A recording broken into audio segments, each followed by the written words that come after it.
Afternoon. Greetings, guys.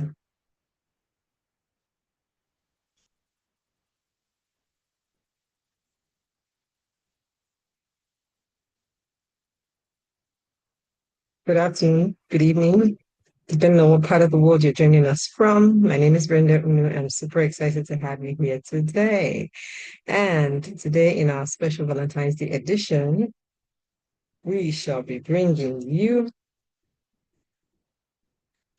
we shall be bringing you, good afternoon, good evening.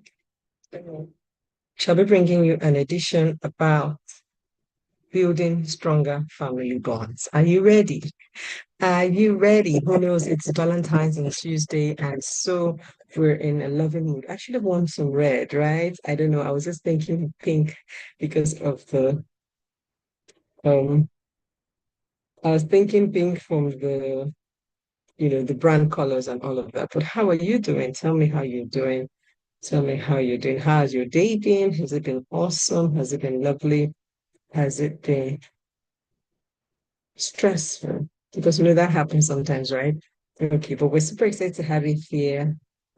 And we welcome you to today's edition of Women's Matters. Women's Matters. And what is Women's Matters? It's that program where we sit and we talk about everything that concerns you as a woman, be you a mother, a wife, a single woman, a young lady, an older grandma, any woman, every woman is welcome. And we talk about everything that concerns you. So today on our show, she'll be talking about building stronger family bonds. And the thing about this is that, like I said, it's for every woman and from different walks of life. So whether you're a wife or a mother or a single woman, you have a family. Everybody comes from a family. And so we will be talking today about, you know, how do you make sure that your family is close and tight? How do you make sure that you have strong family bonds? Is there any one of us that have noticed, some really close family members? As in, there are some families where people are so close that you always wonder, what is it? I mean, I was watching a friend of mine and I were looking at these sisters. They're both influencers on Instagram. And one of them, they moved abroad, they moved to the US and then to different cities. So they moved to different cities in the US. And then it was Thanksgiving. And one went to go and surprise the other. And it was also emotional. And I was like, was it's like hello, but people do have such strong family bonds. And it is a thing, right? So how do you build them? How does it happen? Things like this do not come, you know, just by accident. I also watched somewhere the other day, a guy was calling his mom, a full-grown man was calling his mom and he was feeling all emotional. I was thinking, it's not your mommy again. Like, what's all this? But truly, truly, truly, these things happen. How do people build these bonds? How does it happen? Is it by accident? Does it just come? Or do people, are people intentional and deliberate about building these bonds? So tell us. Tell us, first of all, if you're here, tell us your name and where you're joining from, and let us say hello to you, right? Tell us where you're joining from. And yeah, so we want you to be interactive today, right? We want you to tell us, what is going on with your life, what is going on with your family, and how can you make the bond stronger? Okay. Now, I just wanted to check that that my session was live. And now that I know it's live, I'll keep talking. So, how do you make family bonds stronger? Let's start from, families of, mother, father, children. Let's say you're an older child, right? You're a young unmarried woman and you are thinking of how to make your family bond stronger. I would say that everything is intentional and it doesn't matter if you guys were not so close and tight from your childhood, right? So maybe you're not all chummy as a child because most of us, let's face it, we didn't even have parents that were hugging us and all of those things, right? It was not really a thing the way it is now. So sometimes you may wonder, how do I develop this closeness? How do I develop this chumminess? How do we build bonds that make us remember that we are in each other's face? Now, if you've already grown up, so you've passed your childhood stage, you know how to say, you can't teach a dog an old dog new tricks. No, you can. Because there's one thing that is most powerful than anything else in the world, and that is love. And God is love, and God is powerful, and He has called each of us to love. So once you are ready to exchange or, you know, talk about love, God is in it already. Once, if you read from the Bible when they talked about First Corinthians 13, love is patient, love is kind, love is, does not build wrongs. That we all know that passage, right? And it has been said that you can replace the word love with God, and every single thing remains true. God truly is love. Okay. So how do you now bring love and God into your family? I'd say that if you're already a grown-up family, everybody's grown, right? And you're just all living your lives in different parts of the world, one of the ways is by intentional communication, right? And we're so lucky in these days, there's so many tools you can use. In my family, we have what we call the Sunday WhatsApp call. Yes, so every Sunday we have a group WhatsApp call, video call for that matter. We check up on people. I have siblings living in all parts of the world. So my parents are in Benin. One of my siblings is in Canada, one is in America, one is in, all over the place, right? And I'm in Lagos. So we connect on that Sunday afternoon, evening for some of us, afternoon for some of them. And, we connect intentionally. We check up on each other. How are you doing? If the children are around, they pop in, we say hi, and we just connect like that intentionally every weekend. And somehow the bond grows. Somehow we're able to, be in each other's spaces. We know when somebody needs them. So somebody's like, oh, I'm having an exam next week. And everybody's getting on the call to pray for the person. Or somebody says, oh, this person has a surgery. This person has a doctor's appointment. This person is going for a job interview. We are in each other's lives and we are able to pray with each other, just be abreast. And it only takes what, 1, 2 hours every Sunday. You see, so that's something that you can intentionally do if you're already an adult family. So you're not raising small children, you're a adult family. Yeah, I just want to start with that. And then we'll now go to those that have little children. So in your actual family, I want to talk about how to build bonds in your family. So how do we do this? If you're a married woman and we're not talking about your married family, how would you build bonds? This is pretty easy. And I would like to share with you how to do that. So basically, the first step is, like we just talked about for the adult ones, it's intentional. You have to be intentional about building bonds. You have to be intentional about talking to your family members and be intentional about being in each other's faces. So part of the things that we missed as kids, missed while growing up, was, parents that were present. Some people had parents that were present, some of us didn't. Like some people had mothers who were stay at home, some didn't, right? And so in these days, it's even more difficult to find parents that are present because the economy makes everybody go out to work. So what can you do differently? We have to qualify quality of the time you spend with your child over quantity. Because let's face it, you can't even beat, you can't even win on quantity. Do you see? You can't win on quantity because you're going to work, you're doing other stuff, right? So you can't win on quantity. So what can you now do? You can therefore choose to invest in quality, right?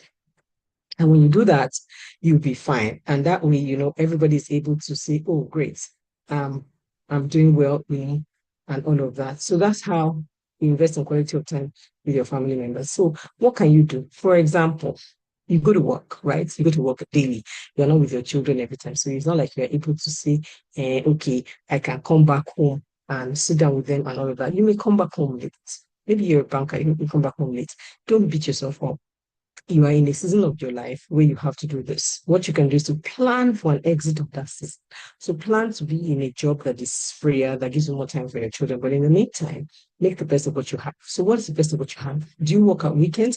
If you do not work at weekends, make the best of your weekend time. So don't spend your weekend out on the road doing a O and B and doing parties and catching up with the girls. No, you will spend it with your family because you are away throughout the week. Do you see? But if you're away, you're with them throughout the week, then you can afford to go and take off the weekend as me time or whatever you want to do. So it's a balance and it's an intentional way. So you have to sit with your children and spend quality time with them. So how do you spend quality time? Very simply. Children don't really have plenty of problems. So I tell you, they are the simplest human beings on earth. And that's why Jesus says we have to be like the little children. It was no joke when he said that thing. So many people always think that, oh, children are sweet and everything. No, the real reason Jesus said is their hearts are pure. Children will tell you as it is.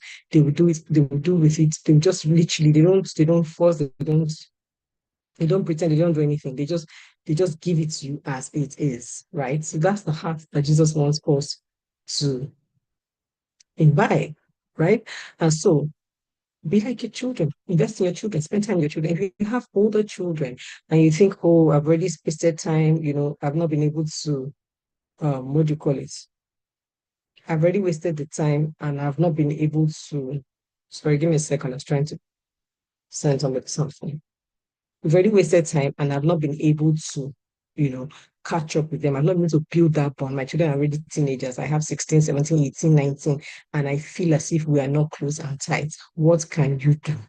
I would advise that, what you can do is to start where you are. Okay, it's never too late. It's never too late. It will be harder. It will be harder than if they were really little, but it's never too late. So start where you are. Start by intentionally being in their faces. Start by intentionally hugging, and I have teenage children. And sometimes I tell them that I want to hug them, and they're like, what's that? This face. And I insist, I go ahead and I tickle, I go ahead and I grab you, I go ahead and say, you know what, I need the hug, mommy needs the hug. And when I insist like that, I find them chuckling, smiling, from their side. So they do really want it, but they just want to form, hard guy and mom, don't do that. So the onus is on you to come. As the parents, you are the one in charge. You're the one to stretch out the hand of love. You're not supposed to say, did you and me come and greet me? Now I came back from work. Nobody came to greet me. You don't know how hard I'm working. No, mama. It is your job to go out there and go after your children. Jesus taught us how to love, how the master pulled off his robe and was washing the feet of his disciples. He taught us how to love with the parable where he says that the shepherd will leave the 99 and go after the one that is lost. That is the way the father loves, and that is the way we are expected to love our children. We do not sit down and hope and say, Shebi, they didn't want to hold me yesterday, so I'm not even telling them I'm tired of this. No, you go after them. That is the heart of God, and that is what is expected of you. Right? So now, if you now had a husband, and here is where things get a little interesting. When you have a husband, you know,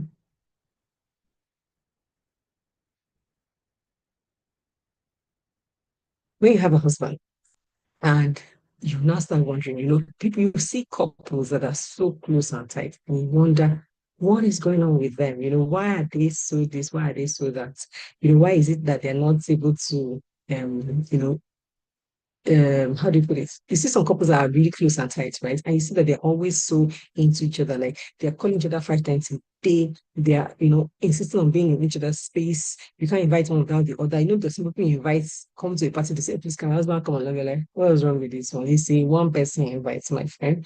But you would want to be like them. You think, this is really nice. I really like to have this, right? So how do they build it? How do you build intimacy in a marriage? How do you build connection with your spouse to that point where you want to be in each other's spaces and you're not annoying each other? I think it's very deliberate. And I'll tell you my story. My husband and I were besties, like besties when we were in the university. We're not dating, we're just best friends. As in, we're so close and tight that he used to even carry me to go and see his babes. Like, he has a new girlfriend. I will be the one to go and check out the baby and say, this baby's okay, carry on. Or if they've not reached, I beg, change her. As in, I was that crazy at the time. But yeah, we were that close. And we finished university. I started to work, and nothing. I didn't really feel like there was anything between us, right? We're just friends. And then one day, this guy came and said that he wants to marry me. I'm like, dude, is that the marrying your place? And no, do, no, do, no, do, no, do, my sisters. That's how we got married, right? So long story short, we got married, and it wasn't really a very long date. So let's say he asked me to marry him in like 6 months or less, we were married. So of course, the whole planning of the wedding was what we're doing instead of telling courts. Now we thought that we knew each other because we were besties. Now we didn't realize that the romantic knowing is a different conversation. A courtship is a different conversation entirely, and marriage, oh my God, it was a different ballgame. So as we go into the marriage, it was combative. The first 1 year was so horrible. I was like, how did I get here? Like how? I had my head was full of such romantic notions about marriage that it was so painful, when it now happened that I was not married to somebody that I was not understanding myself. Even him too was like, how did he get here? I thought this girl was my friend. So it was really a very painful experience for us in the first 1 year. We had to realize that. This thing is not sustainable. We will kill ourselves. And so we decided to, withdraw. Everybody was, pacing each other, watching each other, that kind of thing, how it is. But I would say to you that if we decided to work on our marriage from like 50 year, that's when I realized that, listen, this thing is for life. And I'm not about to be in this kind of pain, heartache, tense situation throughout my life. Like, surely God is not your plan for marriage, is it? And I got my answers and I decided to work on myself.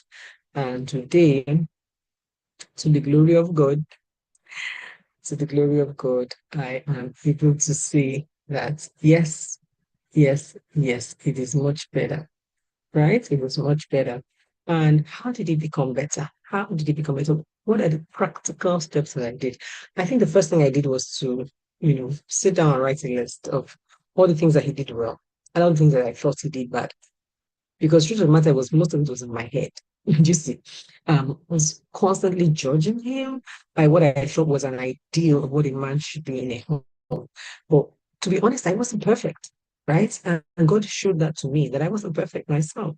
And the guy was bearing with me. Hello, so what's all this my pride for? So I had to learn. I had to learn, and I had to humble myself, and then I had to now exalt the good things about him. You see.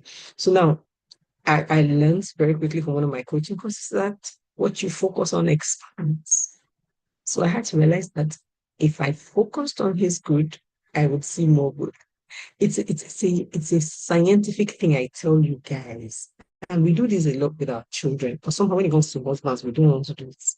When you focus on the good, on the person's strengths, the strengths come into play.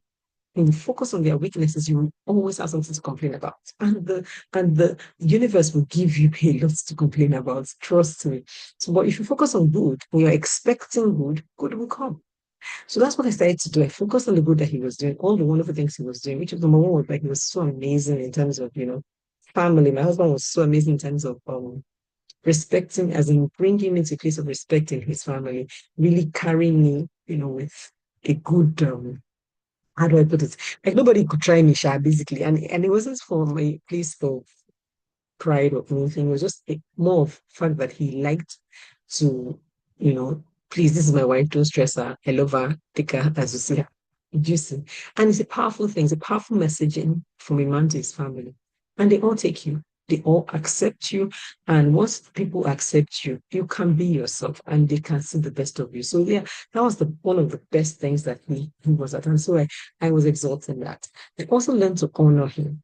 Right, I learned to honor him, and it was a little difficult for me because we're classmates in the university. Now we are not age mates, so don't even think that I married my age mate. No, we're just classmates. He was one of those people that had studied from the polytechnic before he went to the university, right? So he was a lot older than me, and me, I didn't hear what among is that we're classmates. Hello, don't talk to me like that. But very bad behavior. So bottom line, I was struggling a bit with that respect thing until the Holy Spirit gave me conk on my head. And I realized that, okay, this is my husband and I need to submit to him, even as the church of this Christ. Yeah. So I got that down, the submission part. I got the honor part down. I changed his dishes. I started to serve him myself. I and regard for him among everybody in the household. And it wasn't easy in the beginning, but I decided to go on me. Like he will come home, I will go to him at the door, take his bag, welcome him with a kiss, and it became easier. Do you see? Now that small act started to lead to a lot of other things. Started to lead to him opening up, being nicer, being, more accommodating than me, and even more playful. And before you know it, we had all the small things that used to cause quarrel before were no longer a thing, just from that small act. Now, what other thing did I do? The other thing that I did was I was interested in what he was interested in. Now, here's where many women struggle. They say, please, please, please, people just want women to do everything, do everything. No, I don't say that you should do everything. I'm saying this to you because I'm talking to you. If I was talking to a man, I would tell him the exact same thing. I mean, I spoke to my brother this exact same thing, right? So be interested in what interests him, right? So I simply was interested in what he was interested in. So my husband is apart from the fact that we are good architects, so we have a joint interest. He is also a very sporty person. So he was interested in tennis at one point in time. In fact, when we first married, he was watching football. And he was Chelsea. I was Arsenal. I liked Arsenal because of Kanu, and of course I liked the red of the jersey. So I was Arsenal. He bought me the Arsenal jersey quite alright. But as soon as we got married, the guy said, "Madam, you're not in my house. You cannot be my opponent. So here's your Chelsea jersey. You are now a Chelsea fan." So I started telling him that, okay, no problem. You're my husband, your people will become my people, your God will become my God. So that was not our joke. It was a running joke. Anytime people see me, I say, madam, I thought you were asking us.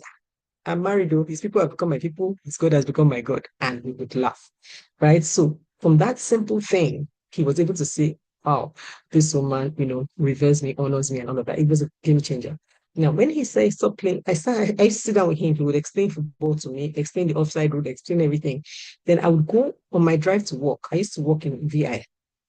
I would listen to football commentary. That morning program we had football commentary. I would listen very attentively because I wanted to have, you know, points for communication in the evening. Do you see how intentional I was about what he was interested in? Now I started to enjoy football, right?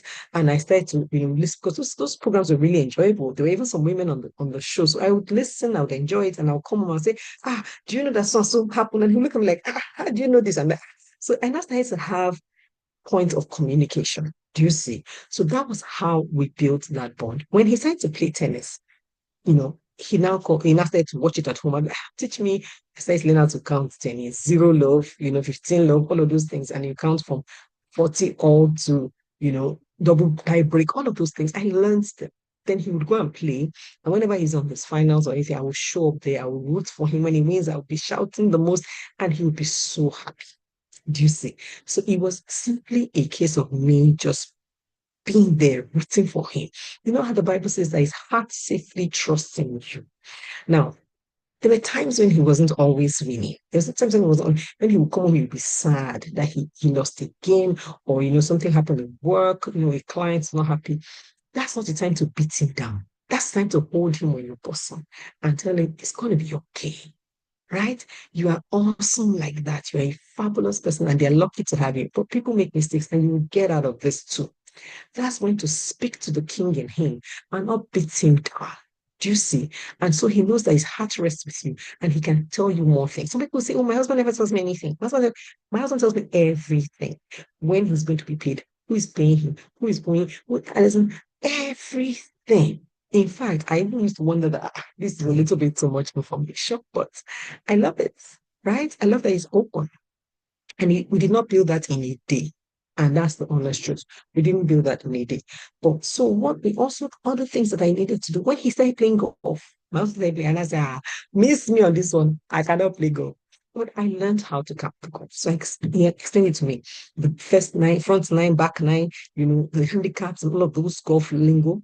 And here's what I did. She bought me a golf kit and said I should come and play with him because he saw a lot of couples playing together. And he thought, oh, when children are out of the house, we travel around the world playing golf together. I thought it was beautiful. I went to play. I actually tried. But man, my waist was paining me after the first few trials. And then the guy was saying, Madam, this year once a week is not going to work. Or you need to come like 2 or 3 times. I was like, miss me. Who's going to work? Who's going to look after 4 children? And I'm sitting out here with you. So I just left. Right? Of course, I'm not very sporty. So yeah, I use that as an excuse. But what did I do? I couldn't play with him, but I could support him. Now, golf is a jealous mistress. Like many women do not like their husbands when they play golf because it's such a consuming sport. It takes all of their time. But here's what I did. Perspectives matter in everything. So I looked at it in a certain way to say, okay, so he's playing golf. At least I know where he is. Do you see? Many women don't know where their husbands are. I know where he spent time. He tells me when he's going to the club. I know he's going to go and play golf. I know when he's there. Sometimes I've dropped him there once or twice. I meet them with the boys. They just after playing, they drink a few drinks and then come home. I know where he is. Number two, he's actually exercising. Like, hello, that's good for the heart. So what is there to complain about? And number three, thoroughly enjoys it. And then that time he spends on the golf course gives me time for myself.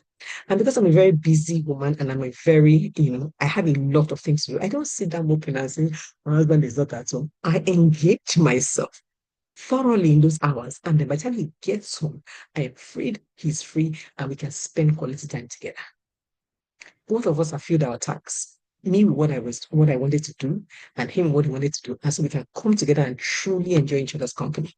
It's no longer somebody's prison face that you didn't come home. The women that complain that you are less busy, oh, you don't have what to do. You have a lot that God has deposited in your life. There's a lot you have to do towards your purpose, towards your legacy that you can be doing instead of counting the time that somebody's child is not at home. Hello, focus on your own children and actually enjoy the time that you have together. The same way we talked about children's time. Remember, we said you can't be with the children all the time. So when you are with them, make it quality time, make that time count. It's the same way you can do with your spouses. Now, I find a lot of similarities between what we do with our spouse and with our children. But as women, we are so, there's the love that comes for your child. Now, it's so overwhelming. Like, and people, what my friends to say to me, I beg, he's not my child. He's his mother's child. So she cannot relate that kind of love she has for her children for her husband. But I say to her that just think about it. It's perspective. This is the one that God even said that you are joined as one. You see, these children, they are not joined. The minute that they turn to adult like this, they will unjoin from you and go and join to another woman or another man. So what is it that you're carrying children in your head for? Hello. Your job is to bring them safely to the world, raise them properly to be good human beings and ready for their life partner. Do you see? The one that you have been given as life partner, take it seriously. Build those bonds, build intimacy, and keep it. Because okay, see what I now did about golf. So I couldn't play golf to save my life. But I started to edify him. Like when he plays a game and he wins, I will go and write about it. So that's why I was proper. I write it. I'll go and write on Facebook. I'll write a long episode, like as in hailing him. I'll go to Google, get the right terminologies, the right terms, right? I'll be describing the golf game so well. The guys will be and I'll now tag him on Facebook. His friends would see it, they would copy it and go and paste it in their WhatsApp group and be like, oh my God, Tony's wife is so good. Like, oh, that this is why he beats us. He has home support. But then their wives will be dragging them for going to play golf. This woman is encouraging her husband. How won't he be beating them? I said, he used to be so funny. Now they all know me in his golf club. They'll come and say, Mrs. Tony, Mrs. Tony. If I anytime I go to a great club, somebody's buying me a meal. Somebody's paying for my drink. Somebody is like I used to now hide from them, say that let it not be as if I'm just going for free food. But you see, they actually are happy that I'm making him happy. And they are wishing that their wives would do the same. So I'm here to share with you women that you can actually do the same. Be your husband's peace. Be his joy. As he walks into the house, whatever I'm doing, I stand up and go to him too. Not coming him with a kiss. Like if he enters and I'm not there, he starts to shout my name. Like, where's my wife? If I'm in the house, I serve him myself. Do you see? And now for women, I tell you, as as you're going higher in your career, it's even more important to do these things. Because that's when they ask, it's because she has money now. She's not a big woman. That's why they can't talk to her. That's the time when you should even overdo. That's when you even humble yourself the most. That's when you submit the most. You see, when you don't even have money, you can be forgiven. When you start to become a big woman in your office and you start to make money of your own, that's when they start to judge you for everything. So that's when you actually have to apply wisdom. Do you see? That's how it works. So give your husband peace, be his, and build intimacy. And when we say intimacy, it's not just sex. Because, granted, men are physical. Granted, if you are a small short nigga, the guy will, he'll be excited. But guess what? He can get sex anywhere. You can get that anywhere. Like there are women that are open bomb bomb, open breasts on the streets. Like that before he says hello, hi, they've entered this car.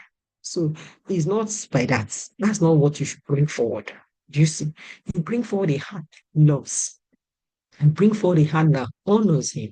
You bring forward a heart that is interested in him as a person and that will go to the ends of the earth for him. A woman that will raise his children right, a woman that would, join him to meet the vision for his family that God has given him, a woman that will be his partner in life, in word and in deed, a woman who would have his back. Do you see? Women, I must warn you that you can't, please, whatever you do not report your husband to your parents, no matter what he does. See, okay, short of beating you, when man beats somebody, me, I just remove my hand from the matter. You see, that domestic abuse, I don't even have energy. But short of that, all those small, small, he didn't give me money or he didn't give me, all those small, small petty things, you know them now. Don't report. You know why? Because when you do report and you now choose to forgive him later, when you forgive, it's not you, you will forgive him. Your parents will never forget. And if you have moved ahead for 10 years' time, 4 years' time, they will recall. They would now judge him based on that thing. And you won't like it. So whenever you feel really hard done by, go and cry to God in prayer.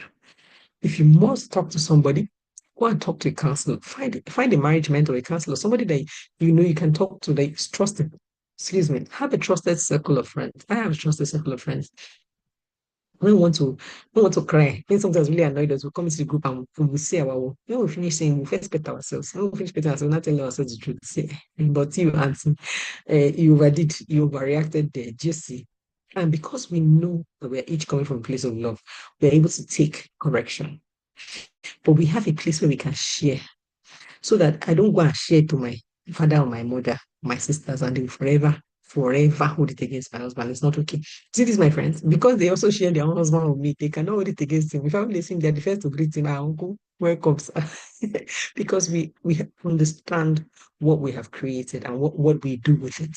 Do you see? We don't look at the men with any eye. But we know that our own is not better. Just so yeah, that's it about creating bonds with your husband. I spent a bit of time here because this is Valentine's. Okay. And I will go back to the children's own in a bit. But Valentine's is on Friday. They say I should let you know that they don't want boxers. My husband sent me an Instagram post about a woman that gave her husband plenty boxers and they all had a fight that no way, go to boxers this year. We don't want boxers. We should give pan quality gifts. I need to let you know that yesterday we talked about last week we talked about love languages. Okay. If you missed it, you can go and check on our playlist. You'll see it. It was what we talked about last week. When I talked about the fact that you shouldn't use your own love language to give to the other person. So I like gifts. I love gifts. I love money. I love everything giving. Just give me, I will take it. So I used to give my husband gifts, and he was always not happy. Like he would give out the gifts. Do you understand? So I hit gold, struck gold the day that I gave him an act of service gift. So I offered to host his friends for dinner. I cooked, I served them, and he was so happy. Ladies, for 1 week, he was taking me out for lunch every day to show me his thankfulness. I'm like, the whole food, the whole cooking, it cost me maybe 67 pounds. And before I used to buy gifts of 100K. This one, I would increase my budget every year, thinking it's a gift that's not expensive. It never hits. Never. These days, he has told me the other day that my gifts are now spot on. There's one time I gave him gift of a golf bag. I wanted to buy him something that showed that I I approve of his pastime. So I checked, I saw his golf bag was getting bad. So I called his coach and said, oh, I wanted to buy a golf bag. And I said, give you a link and all of that. And because I told him, the very next day, my husband was going to buy a bag. And because the coach knew that I was going to buy a bag, he said, okay, don't buy this one. I'll get you something from somewhere else. I'll get you a link. They can buy something. So he delayed. And then on his birthday, which was like maybe 2 days after, I presented the golf bag. And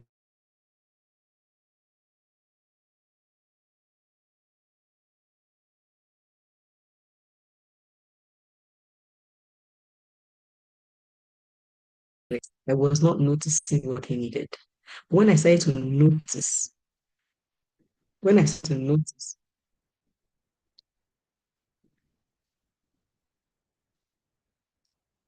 hmm,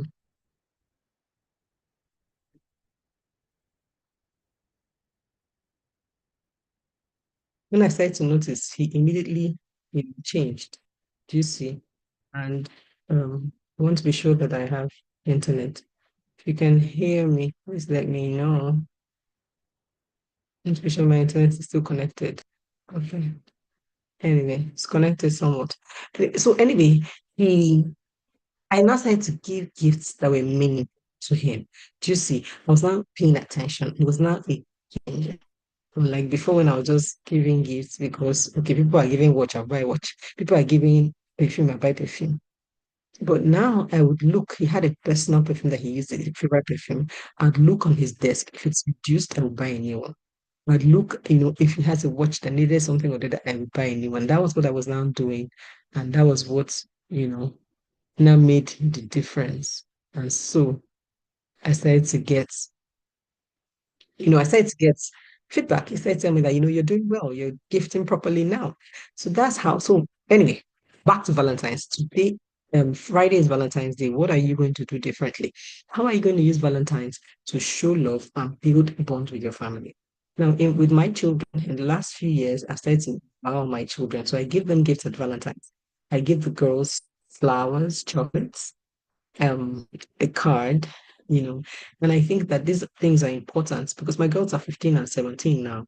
And before any boy comes to start turning their head, let them know that it's normal to receive love on Valentine's Day. And nobody's going to come and because they sent me one small perfume or one small thing, they start shaking. No, that's not what we do here. So I send them Valentine's cards, sign them, and then always pick cards and write words for them. Let them know that they're loved and they're cherished. Now, in my house, it's a big deal because birthdays are a big deal for us, and I have three birthdays in the month of February. So to actually add Valentine's, it is a big deal because it costs me. It's a strain to my finances, but I do it all the same. You see? Okay, you can hear me. Thank you. I do it all the same because it's important, right? And that's the way we build bonds. Now, with my husband, on Valentine's, what do we typically do? We typically go out for dinner. Sometimes when we can afford the time and the money, we will go out and spend the night in a hotel. Sometimes we could even travel. It depends on what the budget is at the time. But I want to just share with you that Valentine's does not have to cost you money. You just have to be intentional. So you can make cards and get nice notes and write heartfelt messages for the children. Do you see? And put a bar of chocolates or one small something, a handmade card, whatever it is. You can do this, okay? But the point is to show love for Valentine's Day. Then encourage them to show love to each other. Remember, we're trying to build family bonds. So not only are you showing love to the children, teach them to show love back. Do you see? Teach them to show love back. Teach them to, create cards for each other. Make a card for each other. Make a card for your sister, for your brother. Make a card for your daddy and your mom. Teach them to show love to each other and show love back to you. It is so important.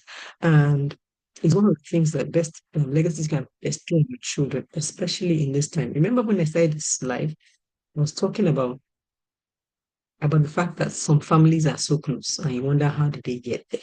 This is how by intentionally building the bricks, by intentionally bringing them into each other's lives. So when it's one person's birthday, everybody gets to pitch in, everybody gets to write a note, everybody gets to make a card, everybody gets to do something that makes the other person feel loved. You see, and each and small by small, you build this bond. You can make Valentine a family affair, right? Maybe you and your husband are not in such lovey-dovey terms, and you're like, who's doing Valentine with this one? You can make it a family affair. Have a family dinner. It's Friday night this year. It's Friday. Last year it was Ash Wednesday. We couldn't do anything. We didn't go to any hotel or anything. We just had a family dinner with fish. Yeah. So that's what we did last year. But you can do something as a family this year. You can have dinner. You can have the children pitching with the cooking, and whoever is available to lay the table. I bought some flowers. I bought some red petals that I want to lay on my bed on Valentine's Day. I'm offering myself as a living sacrifice for that day. Yeah, yeah, yeah. I'm doing that. But I'm also going to be arranging something for kids, right? So we're going to have dinner together, and we'll have then I will offer myself in the other room. Of course, my husband doesn't really like cats, so I bought a small gift for him as well, spending us for birthday celebrations, but I will give him something anyway. And I trust that he will give me something. But the point is that you can use these holidays, Valentine's, Thanksgiving, Christmas, Easter, birthdays, special occasions like this to cement family love, family bonding by teaching each other how to give, teaching each other how to spend time with each other. So that your children expect to spend time with you. And when they go to university and go to school, they would want to come back home because there's something we do in the house those times. Do you see? We have a family tradition of coming together at Christmas and doing X, Y, Z. So when they're away, they won't choose to go on holiday with a friend to Switzerland. They'll rather come home to be partake of that tradition.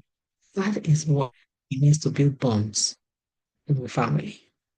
So I want to be sure that I've heard, you've been following the class and you've learned something today. If you have any questions, this is the time to ask. And I will be reading your questions in the chat while I wait for your Yeah, I'll wait and see if you have any questions so that I can take them for you. In terms of, your husband, how it is, how maybe questions about your husband, questions about, remember I started this talk by talking about how to build bonds in your family, even if you're not married. So you're in a family that you're all adults. Your sister is in one country, your brother is in one country. How do you build family bonds? And I shared that you can use things like WhatsApp calls, group WhatsApp calls, video calls every week. As often as your schedules can allow. If you think you're not that close, don't have anything to say, start with once a month. You see, and build it. Build it to twice a month, build it to once a week. Before you know it, you guys are looking forward to speaking to each other. Okay? And that's how to do it. So, what if I have a spouse who okay, Precious, I'll be waiting for your comments. Please don't type it in full. And also, if you had a spouse that is outside of the country, now you have to be intentional about, spending time with them. And this is where technology comes in. You have WhatsApp calls, you have FaceTime, you have Zoom, Skype, all of these things that you can use to be in touch with your children and your family members, even though they are across the seas. I had a friend who went to Canada for her master's, and her family was left behind, her husband and her two daughters. You know, and it took, she was intentionally calling them every day, even in strange hours for herself, just to keep in touch, saying good bedtime prayers with them and all of those things until they finally come over to join her. Okay, I see we have a question here. Okay, Precious says, how about spouses who do not reciprocate? I promise you that spouses will not even reciprocate. They don't reciprocate. So you think all this thing I was thinking about my husband, he was reciprocate. Hmm, my dear, I'll break it to you that they do not reciprocate immediately, but they will eventually. And you know how the Bible says that men are won over by the conduct of their wives? When I was in a challenge with my husband, when I was in a bind and I was so with myself and marriage, I was like, what is this I'm going through? And I went to God in prayer. He said to me that I should change myself. I said, me? I'm fantastic. Well, not the problem. He's the one that is the problem. And God said I should change myself. And I said, no, he's the one that's the problem. Tell him to change. This is a child. Just go and talk to him. But God wanted me to be humble because it was pride that was worrying me. I had my biggest problem. I was feeling all that. I did the top of my class, fine gear, big gear, this one, that one. That. I was proud. But I needed to humble myself to actually be a proper wife to my husband. So God needed to break me first. Now, when I started all those things that I was doing, he told me to change, talking too much, honor him, this, that, that. The guy was not reciprocating. Hmm. Zinc was reciprocating. All this one that I'm telling you that I was interested in what interests him. He was not reciprocating. I was that time. What interests me? If you know me, what do you think interests me? Books, writing, reading, all of those, and all these, Instagram, like social media. He could not even stand. In fact, he was saying that me, I was disgracing him on Facebook. Do you see? He's somebody I was supporting with all my heart and my mind. So it was painful. I can't even lie to you. It will be painful. But guess what? There's something about going through the motions. There's something about staying the course. There's something about consistently giving, breaking hearts. That the Bible tells you, the conduct of their wife, it's not one day conduct. It's a continuous and consistent conduct over time. That is the only thing that can win them over. Because once in a while, you just flashed it now, maybe just one day your head is okay, your head is doing well. You have to be doing well consistently before the man will change. And it will take time. I promise you it takes time, but it will eventually change. Today, my husband carries me in his head. Ah, anything I'm doing is there. Anything I'm doing, he's funding, he's been front of the he's using his hand and his head and his energy and his influence. Come here. I mean, I had a target to sell some land in my office, and I told him I wanted to come to Great Club to present to them. He said, "Yeah, come." I Great Club where they used to play golf. As if I was squeezing my face for the golf, would they come and help me? So I went there. I presented, and he was supporting me. He was bringing all the people. I said, "This one's one that has money. Come on, pitch to him." My colleagues that went with me were like, "Oh my God, what a supportive husband that they wish they had a supportive husband." I started laughing. I said, it's years of work, years of unreciprocated work. So my sister, he will change, he will reciprocate. And when he starts, he will be so loud that people will say, what did you give this man to eat? What jazz you're using? They don't know, they do not know where you're coming from. So I will encourage you to keep at it. Keep at it, keep at it, because it is consistent conduct that men can be won over by. Not once in a while, not a flash. I hope I answered your question. If anybody that has another question, please let me know. If you have any other question, please ask. So it's Valentine's in a few days. What are you going to do for your children? What are you going to do? First, let me know if I answered your question, okay? Great. What are you going to do for your children? What are you going to do for your husband? What are you going to do to build family bonds in this special holiday? It's a lover's holiday, and who are the people you love? Charity love should begin at home.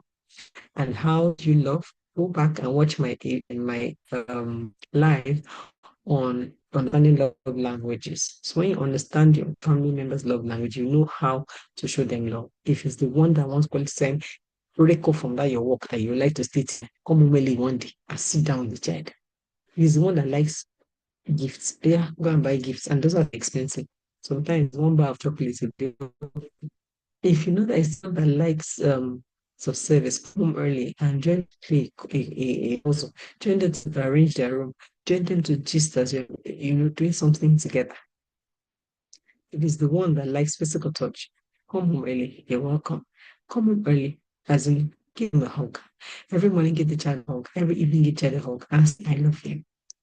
These powerful words, even though they snuff at it and don't know everything, it's sinking because your words will become your child, your voice will become the voice of your child to herself or himself. So what you say to them becomes their own inner voice. So be careful what you say to your children. Speak words of life to them. Speak words of affirmation. And in the same way, I see everything for your children do for your husband. Everything you can say, everything that you know that you've heard about parenting, about speaking life to your children, speaking only positive, emphasizing what is good and not what is bad. You're saying for your husband, watch your marriage change. Watch your marriage change. As in, I'm enjoying my marriage now is unbelievable. I'm going to be 18 years in May. And I always wonder that why did I have to go through all that stress in the beginning? Why didn't somebody give me this crack? Why didn't they crack the school for me earlier on? I mean, all needless year pain. But you know what? Sometimes we have to go through it to come out of it.